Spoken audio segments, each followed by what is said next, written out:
প্রিয় দর্শক, টাইমস হেডলাইনে আপনাদের আমন্ত্রণ। আপনারা জানেন যে এই অনুষ্ঠানে টাইমস অফ বাংলাদেশে প্রকাশিত নানান খবর নিয়ে আমরা আলোচনা করে থাকি। আপনারা যারা পত্রিকা পড়েন না তাদের জন্য সহজ করে মূল বিষয়গুলো বা মূল নিউজগুলো কি সেগুলো আমরা এখানে আলোচনা করে থাকি। এবারের ত্রয়োদশ জাতীয় সংসদ নির্বাচনে অংশগ্রহণকারী প্রায় প্রতিটি দলই তাদের নির্বাচনী ম্যানিফেস্টো ঘোষণা করেছে। সম্প্রতি বাংলাদেশের দুটি বৃহৎ রাজনৈতিক দল জামাতে ইসলামী এবং বিএনপি তাদের নিজ নিজ ম্যানিফেস্টো ঘোষণা করেছে। এই ম্যানিফেস্টো দুটো আমরা চুলচেরা বিশ্লেষণ করে আমরা একটি প্রতিবেদন প্রকাশ করেছি। এই প্রতিবেদনটা নিয়ে আলোচনার জন্য আমার সঙ্গে স্টুডিওতে আছেন মোহাম্মদ আলামিন সাদমান, আমাদের স্টাফ রিপোর্টার। সংক্ষেপে দু দলের যে ম্যানিফেস্টো, সেই ম্যানিফেস্টোর মধ্যে তো কমন কিছু বিষয় আছে। আপনি মোটা দাগে যদি কয়েকটা কোন কোন খাতগুলো এরা মানে উল্লেখ করেছে ম্যানিফেস্টোতে? যেমন প্রথমত আমি যদি অর্থনীতির দিকে আসি, অর্থনীতিতে দেখা গিয়েছে বিএনপি একটা প্রতিশ্রুতি দিয়েছে যে তারা 2034 সাল নাগাদ বাংলাদেশের অর্থনীতি সেটা $1 ট্রিলিয়ন উন্নীত করবে। এরকম সেম একটা প্রতিশ্রুতি কিন্তু জামাতও দিয়েছে। জামাতও বলছে 2040 সালের মাঝখানে তারা আমাদের ইকোনমিকে আরো বুস্ট আপ করার জন্য প্রতিশ্রুতি তারা জনগণের কাছে দিয়েছে। এছাড়াও আমরা যদি দেখতে পারি যে আমাদের শিক্ষা খাতে বিএনপি বলছে তারা 5% বরাদ্দ দিবে, এবং সেখানে আবার জামাত বলছে যে 6%। এটা কিন্তু একটু কম্পিটিটিভ, বাট কিন্তু প্রায় সিমিলার হয়ে যায়। বাইরের দেশগুলোর সাথে বাংলাদেশ সম্পর্ক কেমন হবে সেই পররাষ্ট্রনীতির ক্ষেত্রে দুই দলই কিন্তু প্রায় একই ধরনের একটা প্রতিশ্রুতি সরকার জনগণকে দিয়েছে। তারা বলছে যে বাংলাদেশের স্বার্থটা ঠিক রেখে বাইরের সকল দেশের সাথে আমরা বন্ধুত্বপূর্ণ সম্পর্ক বজায় রাখবো। বাংলাদেশের সাথে ভারতের যে একটু খারাপ যাচ্ছিল, যে সম্পর্ক এখনো চলছে, সেই খারাপ সম্পর্ক, হ্যাঁ, তার দুই দলই আমার মনে হয় সেখান থেকে প্রতিশ্রুতি জনগণকে দিতে চায় যে বাংলাদেশের স্বার্থটা তারা আগে দেখবে, এবং এরপর তারা বাইরের দেশগুলোর সাথে আসলে ওই বন্ধুত্বপূর্ণ সম্পর্কটা বজায় রাখবে। তো আইনের শাসন, দুর্নীতি দমন, সামাজিক সুরক্ষা, তারপর দুই দলই কিছু কার্ডের কথা বলেছে, এবং নারীর ক্ষেত্রে দুই দলই প্রায় একই রকম করে জনগণকে প্রতিশ্রুতি দিয়েছে তাদের ইস্তেহারে যে তারা এগুলো বাস্তবায়ন করবে। আমরা যদি একটু স্পেসিফিক হতে চাই, তাহলে আমরা দেখতে পারবো যে বিএনপি কিন্তু বলছে যে তারা স্বাস্থ্য খাতে ইউনিভার্সাল হেলথ কাভারেজ নিয়ে আসবে। সেখানে কিন্তু জামাতও একই ইস্তেহারে একই প্রতিশ্রুতি দিয়েছে, তারাও ইউনিভার্সাল হেলথ কাভারেজটা নিয়ে আসবে। তো এরকম আসলে দুই দলের ইস্তেহারেই কিছু সিমিলারিটিস লক্ষ্য করা যায়। কিন্তু আমরা তো বেশ কিছু পার্থক্যও দেখতে পাচ্ছি যে জামাত যেগুলো বলেছে সেগুলো আবার বিএনপির মধ্যে নাই, অথবা বিএনপি বেশ কিছু প্রতিশ্রুতির কথা বলছে জামাতের নাই। এরকম কোনো কিছু পেয়েছেন? হ্যাঁ, যে এইরকমও আছে। যদি আমি মোটা দাগে বলতে যাই, তাহলে বিএনপি আসলে কিছু প্রতিশ্রুতি দিয়েছে যেটা জামাতের মাঝখানে দেখা যায়। যেমন বিএনপি বলেছে তারা স্বাস্থ্য খাতে 1 লাখ কর্মী নিয়োগ দিবে স্বাস্থ্য খাতে, তার 40%ই হবে নারী। তো এটা কিন্তু আউট অফ দ্য বক্স একটা ইস্তেহারের প্রতিশ্রুতি আমার কাছে মনে হয়েছে। এই ক্ষেত্রে আবার জামাত কিছু মানে তাদের নিজস্ব কিছু দিয়েছে। যেমন তারা বলছে নারীর যে কর্মঘণ্টা সেটা আসলে 5 ঘন্টায় নিয়ে আসবে, যেটা নিয়ে কিছুদিন আগেও সামাজিক যোগাযোগ মাধ্যম মানে দুটো কন্ট্রাডিক্টরি। মানে এক দল হচ্ছে প্রো উইমেন, নারীদের উন্নয়ন কর্মসংস্থানের কথা ভাবছে, মানে আরেকটি দল নারীদেরকে, যেটা অভিযোগ আছে যে ঘরে ঢুকাতে চাচ্ছে, মানে নারীদের কাজ করার দরকার নাই। তো সেই হিসাবে বিএনপির চিন্তা ভাবনা কি আপনাকে একটু প্রগতিশীল মনে হচ্ছে? হ্যাঁ, অবশ্যই। বাংলাদেশ জামাত ইসলামীর তুলনায় তো বিএনপি অবশ্যই কিছুটা হলেও প্রগতিশীল। মানে কিছুটা না, অনেকটা, মোটামুটি অনেকটাই। ইস্তেহার কি বলছে? ইস্তেহার বলছে যে মোটামুটি অনেকটাই। জামাত চেষ্টা করেছে যে তারা কিছুটা ওমেন ফ্রেন্ডলি ইস্তেহার দিবে, কিন্তু বিএনপির ইস্তেহারের ক্ষেত্রে দেখা গেছে যে যেটা স্বাভাবিকভাবেই চলে এসেছে, যে তাদের আসলে ওই রকম করে তাদের জনগণ সাধারণত আমরা সাধারণ জনগণ যারা, তারা সাধারণত বাংলাদেশ জামাত ইসলামের প্রতি কিছুটা ধারণা রাখি যে তারা নারীদের প্রতি অতটা সহানুভূতিশীল নয়, কিন্তু বিএনপির প্রতি কিন্তু মানুষের এই ধারণাটা নাই। তো আমার মনে হচ্ছে ইস্তেহারে ওই জিনিসটা আসলে ফুটে উঠেছে যে জামাত ইসলামী যেখানে চেষ্টা করছে যে ওমেন ফ্রেন্ডলি হওয়ার, এটা আসলে বোঝা যাচ্ছে, কিন্তু বিএনপির ইস্তেহারে কিন্তু স্বাভাবিকতই এসে পড়ে। সেক্ষেত্রে হ্যাঁ, আমার কাছে অবশ্যই মনে হচ্ছে বিএনপি অনেকটা প্রগতিশীল ইস্তেহার দাখিল করেছে জনগণের সামনে। যেসব প্রতিশ্রুতি এই দুই দল দিয়েছে, আপনার কাছে কি মনে হয়েছে যে কোন দল প্রতিশ্রুতি বাস্তবায়ন সহজ মনে হবে, অথবা কোন দল কম ডিফিকাল্টিস ফেস করবে, বা কোন দলের ম্যানিফেস্টো বাস্তবায়ন যোগ্য বেশি বলে মনে হয়? হ্যাঁ, এটা এটা খুবই কঠিন একটা প্রশ্ন, কিন্তু আমার কাছে মনে হয়েছে অপেক্ষাকৃত বিএনপির যে ইস্তেহারটা সেটা কিছুটা হলেও সহজ। মানে এটা এটা এটা বলার কারণ হচ্ছে যে তাদের ইস্তেহার দেখে আমার মনে হয়েছে তারা 2036 নাগাদ একটা প্ল্যান করে ইস্তেহার দিয়েছে। 2036 সাল নাগাদ তারা পর্যন্ত তারা ক্ষমতায় থাকবে, যদি ক্ষমতায় আসে। মানে এটা সাবকনসিয়াস মাইন্ড। এবং কেন বলছি তাদের যে ইস্তেহারটা সেটা সাস্টেইনেবল। তারা দেখবেন যে তারা একটা লং টার্ম ইস্তেহারে ভাগ ভাগ করে মানে তারা চটকদার কিছু দেন। আমি যদি উল্লেখ করে দিই তাহলে হচ্ছে যে বিএনপি বলেছে তারা স্বাস্থ্য খাতের যে ইনফ্রাস্ট্রাকচার সেটা আসলে একটা লং টার্মে তারা বিল্ড আপ করবে। কিন্তু জামাত কিন্তু এখানে আবার বলেছে যে তারা আসার 6 থেকে 12 মাসের মাঝখানে কিছু হাসপাতাল তারা করে দিবে। এখন এটা আসলে শুনতে ভালো লাগে, কিন্তু এটা কিন্তু সাস্টেনেবল না। বাংলাদেশের বর্তমান আসলে আমি এই রিপোর্ট, এই অ্যানালাইসিসটা আমরা যারা করেছি আমাদের দেখা গিয়েছে আমাদের সকলেরই এক্সপার্টদের হেল্প নিতে হচ্ছে। এটা খুব স্বাভাবিক ব্যাপার, কারণ এক্সপার্টরা আসলে সেই সেক্টর সম্পর্কে আমাদের থেকে অনেক বেশি জানেন। তো সেখানে দেখা গিয়েছে তারা বলছে যে ইমপ্লিমেন্টেশন হবে দুই ইস্তেহারেরই সবচেয়ে কঠিন ব্যাপার, কারণ দুজনের ইস্তেহারই visionary, no doubt about that. কিন্তু আমরা যদি বলি যে বাস্তবায়নযোগ্য, সেই বাস্তবায়নের জন্য পলিটিক্যাল উইল লাগবে তারা বলেছেন। কিন্তু সাস্টেইনেবলের কথা কিন্তু বিএনপির ক্ষেত্রেই তারাই কম বেশি একটু সাপোর্ট করেছেন। যাই হোক, ভোটার হিসাবে আমাদের উচিত হবে যে আমরা আসলে আমাদের বাস্তবতা বিচার করব। চটকদার কোনো প্রতিশ্রুতির দিকে আমরা কান না দিয়ে আমাদের কাছে যেগুলো আসলে সত্যিকার অর্থে মনে হবে যে যেই পার্টি বেশি সেগুলো ইমপ্লিমেন্ট করবে, আমাদের মনে হয় তাদের দিকে মনোযোগ দেওয়া উচিত। ধন্যবাদ আপনাকে। ধন্যবাদ। ওয়াইড অ্যাঙ্গেল আমাদের একটি ব্যতিক্রমী প্রেস, ফটো এবং কন্টেন্ট ছাপা হয়ে থাকে। তো আজকেও আমাদের ওরকম একটি কন্টেন্ট ছাপা হয়েছে, এটা সম্পর্কে একটু বলবেন? আচ্ছা, আমরা এবারে যেটা করছি, আমরা একটা সিরিজ রান করছি রিগার্ডিং দ্য ইলেকশন কমিশনের যে কিছু কোড অফ কন্ডাক্ট আছে সেগুলোর ভায়োলেশন নিয়ে। তো আজকে যেটা আমরা করেছি সেটা হলো যে ওনারা একদম strictly they have given out guidelines যে কিভাবে ক্যাম্পেইন হবে, কিভাবে কী হবে।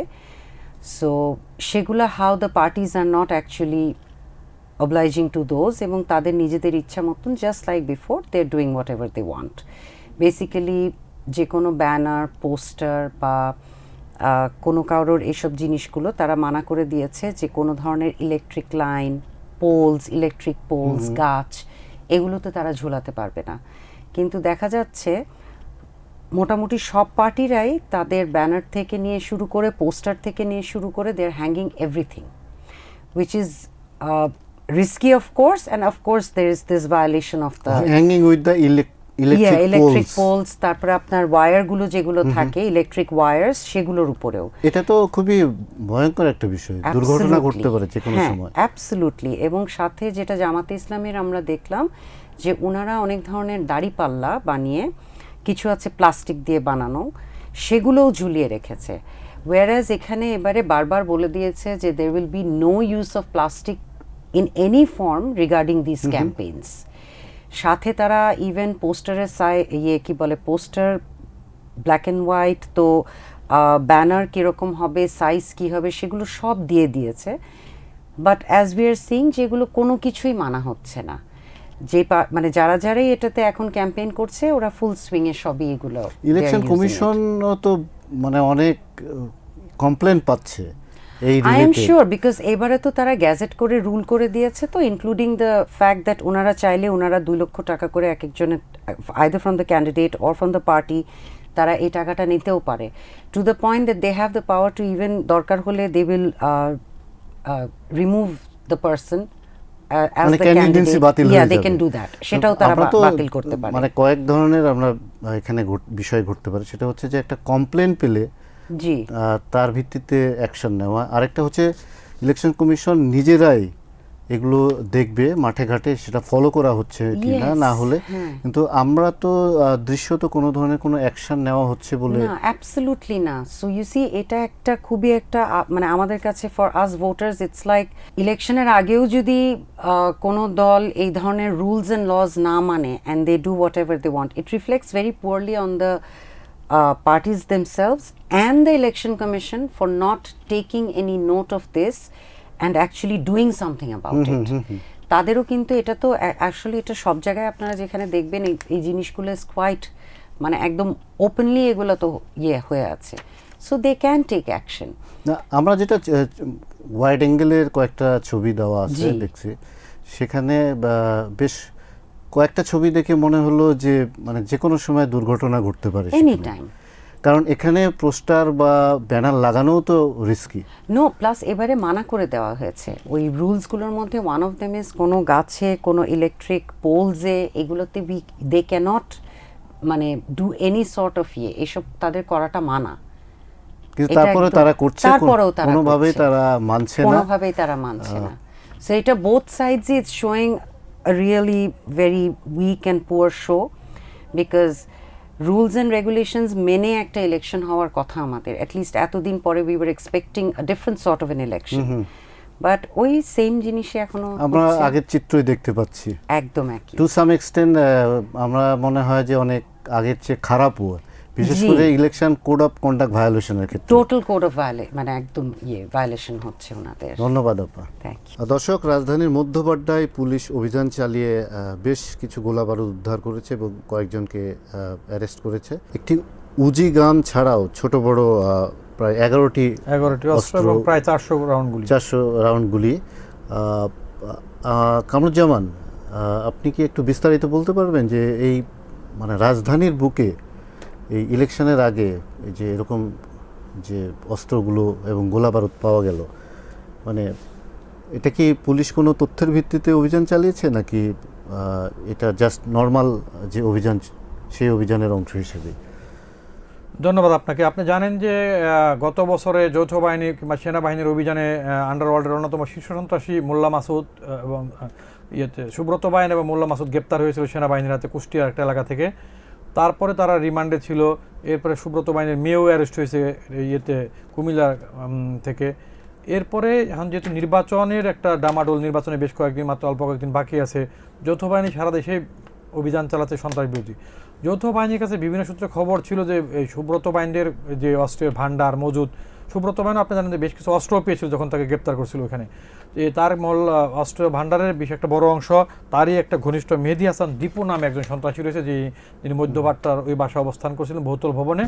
সেই গোপন সূত্রে খবর পাওয়ার ভিত্তিতে গত রাতে যৌথ বাহিনীর একটি টিম সেখানে অভিযান চালিয়ে বিভিন্ন ধরনের পিস্তল, রিভলভার সহ 11টি আগ্নেয়াস্ত্র উদ্ধার করেছে। এর মধ্যে একটি উজি গানও রয়েছে, প্রায় 400 রাউন্ড মানে 394 রাউন্ড গুলিও উদ্ধার করেছে ওইখান থেকে।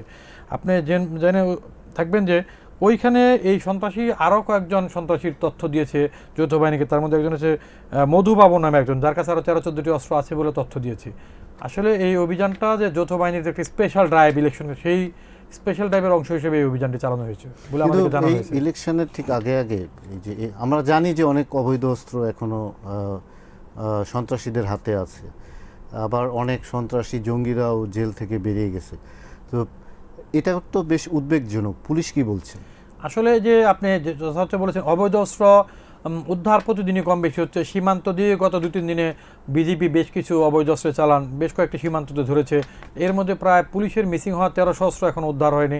এই জিনিসগুলি তো আসলে সরকারের পক্ষ থেকে বলা হয়েছে, বিভিন্ন এজেন্সির থেকেও বলা হচ্ছে যে ইলেকশনের জন্য বেশি উদ্বেগের কারণ হচ্ছে এত সংখ্যক পুলিশের অস্ত্র, সন্ত্রাসীদের কাছে অস্ত্র। এবং আপনি স্বরাষ্ট্র উপদেষ্টা মহোদয় কিছুদিন আগে বলেছেন যে সীমান্ত দিয়ে টুকিটাকি অস্ত্র চালানো আসছে।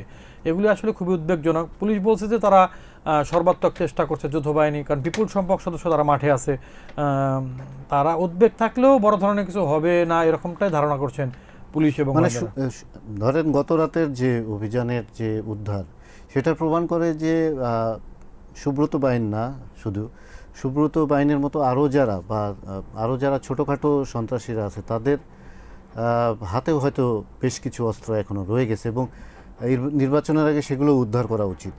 অবশ্যই উচিত, এবং এটা দ্বারা প্রমাণ তো করে যে ধরা পড়েছে সন্ত্রাসী দীপু, সে তো আরেকজন সন্ত্রাসীর নাম বলেছে, তার কাছে 13 থেকে 14টি আর্মস আছে। তার মানে এটা তো একটা মেসেজ পড়ে তাকেও ধরার চেষ্টা করতেছে পুলিশ। তাকে ধরলে হয়তো সে আবার আরো দুজনের নাম বলতে পারে, আপনি যথার্থ বলতে। আর এটা শুধু ঢাকা না, আপনি শরীয়তপুরেও দেখবেন যে একজন ছাত্রদলের সাবেক নেত্রী বাসার থেকে গত কয়েকদিন আগে 3টা অস্ত্র পেয়েছে, তাকে গ্রেপ্তার করেছে। এরকম প্রতিদিনই কিছু না কিছু ধরা পড়ছে ঢাকার বাইরে বিভিন্ন জেলা উপজেলা এবং সীমান্ত এলাকা দিয়ে।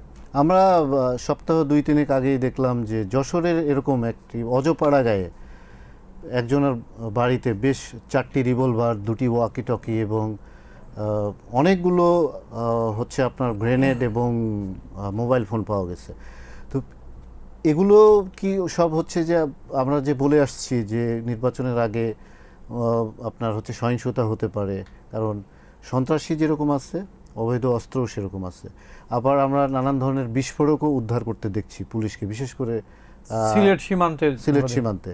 তো এগুলো আমাদের আসলে কতটুকু উদ্বেগ আছে, এবং এই ইলেকশনের আর 3-4 দিনের মধ্যে এগুলো সব উদ্বেগ কাটিয়ে আমরা কি একটু সুস্থ স্বাভাবিক ইলেকশন আশা করতে পারি কিনা? যশোরের যে ঘটনাটা, সেটাতে যেটুকু ইঙ্গিত পাওয়া গেছে যে একটা জঙ্গি কানেকশনের ধারণা করছে এবং সেভাবেই তদন্ত চলছে। এটিও সহ আইন শৃঙ্খলা বাহিনী স্পেশাল ইউনিটগুলি করছে। সিলেটে বিস্ফোরকের যে চালানগুলি পাওয়া গেছে সেগুলিতে তো ডেটোনেটর সহ বড় ধরনের প্রাণহানির বোমা তৈরি করা যেতে পারে।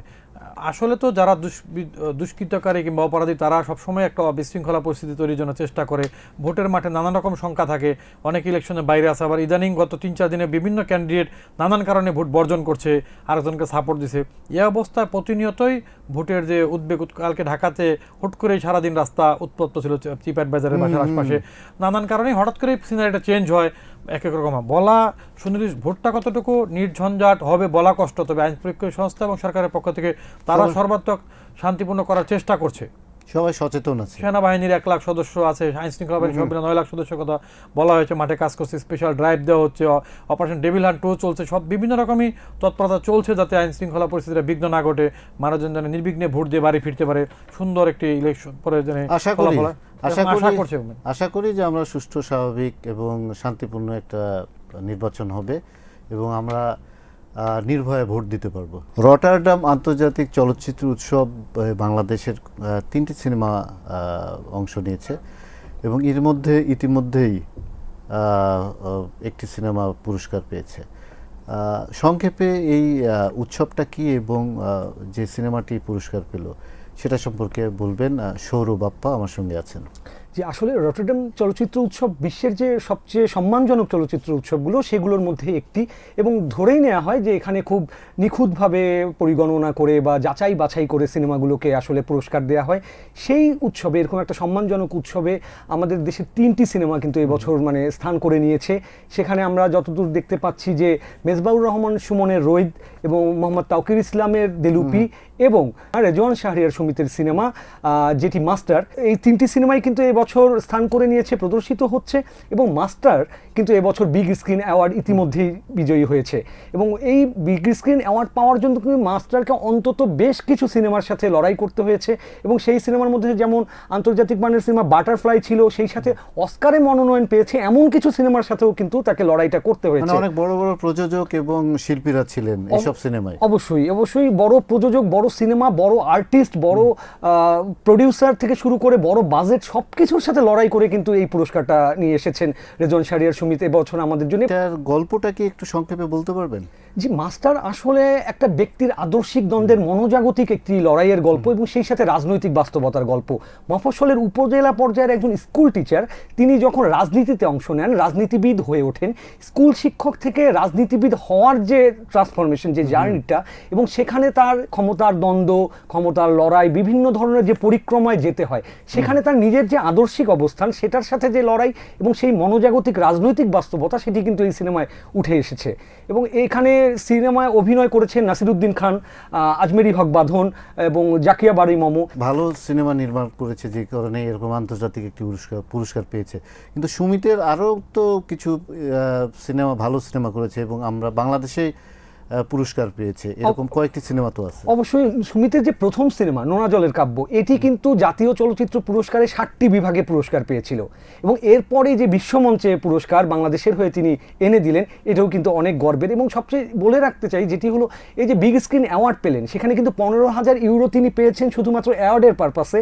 সেই সাথে ডাচ যে ফিল্ম সত্ত্ব যারা নিচ্ছেন প্রোডাকশনের, সেখান থেকে আরও 15,000 ইউরো, তার মানে 43 লাখ টাকা বাংলাদেশি আমরা টাকায়। আর্থিকভাবেও যদি চিন্তা করি, আর্থিকভাবেও বেশ লাভবান হবে। এবং আমরা জানি যে সুমিত আরও ভালো কাজ করবে সামনের দিকে, সেটা সে তার প্রথম সিনেমা দিয়ে প্রমাণ করে দিয়েছে। জি, এবং আজকের পরে তো আসলে নতুন করে আর সুমিতকে চেনানোর কোনো কিছু নাই। অবশ্যই। সেই সাথে আমরা এমন একটা পরিস্থিতিতে কিন্তু এই 3টা সিনেমা রটারডাম ফিল্ম ফেস্টিভ্যালে আসলে লড়াই করছে, যখন বাংলাদেশের সিনেমা বানানো প্রায় বন্ধ হয়ে গেছে, এবং গত 1-1.5 বছর ধরে রাজনৈতিক প্রেক্ষাপট পরিবর্তন, মব ভায়োলেন্স, এবং সেই সাথে ধর্মীয় একটা চেতনার উত্থান, সবকিছু মিলে শিল্পীরা এবং পরিচালক প্রযোজকরা যখন ভাবছেন তারা নতুন করে আর ইনভেস্ট করবেন না, নতুন সিনেমার শুটিং কিন্তু আর হচ্ছে না। আমরা যত দেখছি খুব হাতে গোনা অল্প কিছু বড় বাজেটের শাকিব খানের মতো চলচ্চিত্র তারকা যারা, তারাই করছেন। কিন্তু ছোট বাজেটের যারা পরিচালক, তারা যখন প্রায় ঘরে বসে থাকার ভাবছেন বা তারা ভয়ে আছেন, এই সময় বিশ্বমঞ্চে এই 3টি সিনেমার উপস্থাপন কিন্তু অবশ্যই দেশের সিনেমার জন্য একটি অনেক বড় মাইল ফলক। চলচ্চিত্র উৎসব এখনো চলছে, জি। আরো 2টি সিনেমা আছে বাংলাদেশে, তো আপনি কি মনে করেন সেগুলোর পাওয়ার সম্ভাবনা আছে? এখানে আমরা দেখছি যে ব্রাইট ফিউচার যে বিভাগ এই উৎসবের, সেখানে কিন্তু মোহাম্মদ তাওকির ইসলামের দেলুপি একটি সিনেমা, সেটি কিন্তু একটি বড় আশা জাগানিয়া, এবং সমালোচক এবং যারা কাজ করেছেন সংশ্লিষ্টরা, তারাও আশা রাখছেন এই সিনেমাটিও হয়তো একটি কিছু না কিছু পুরস্কার নিয়ে আসবে। এবং এটা খুলনা অঞ্চলের যে জলবায়ু পরিবর্তন, উপকূলীয় পরিবেশ, মানুষের জীবন সংগ্রাম, এই সব বিষয়বস্তু নিয়ে কিন্তু এই চলচ্চিত্রটি নির্মাণ করা হয়েছিল। এবং তৃতীয় যে সিনেমাটি, সেটা কিন্তু এই উৎসবের সবচেয়ে গুরুত্বপূর্ণ এবং মর্যাদাপূর্ণ যে বিভাগ, সেখানে টাইগার কম্পিটিশন বিভাগে লড়ছে। এবং এটাকেও কিন্তু লড়তে হবে বিশ্বের সমস্ত তাবর বিশ্বের যত বড় বড় পরিচালক প্রযোজক, তাদের সিনেমার সাথে সমস্ত বিশ্বের সর্বশেষ টেকনোলজি নিয়ে যেসব সিনেমা নির্মিত হয়েছে সবচেয়ে বড় বাজেটের, তাদের বিরুদ্ধেই কিন্তু লড়তে হবে। সেটা হলো মেজবাহুর রহমান সুমনের রৈদ একটা সিনেমা, এবং যেটা আমাদের যে মিথোলজিক্যাল একটা গল্প নিয়ে, অ্যাডাম অ্যান্ড ইভের যে গল্প, 1000 বছরের একটা পুরনো গল্প, এবং সেটিকেই বাংলাদেশের গ্রামীণ প্রেক্ষাপটে এনে নতুন করে একটু নতুন মোড়কে এই গল্পটি নির্মাণের চেষ্টা করেছেন মেজবাহুর রহমান সুমন। আশা করা যাচ্ছে টাইগার কম্পিটিশন বিভাগেও রোহিত কিন্তু একটা বড় সাফল্য এনে দিতে পারে। দেখা যাক কি হয়। ধন্যবাদ আপনাকে বাপ্পা।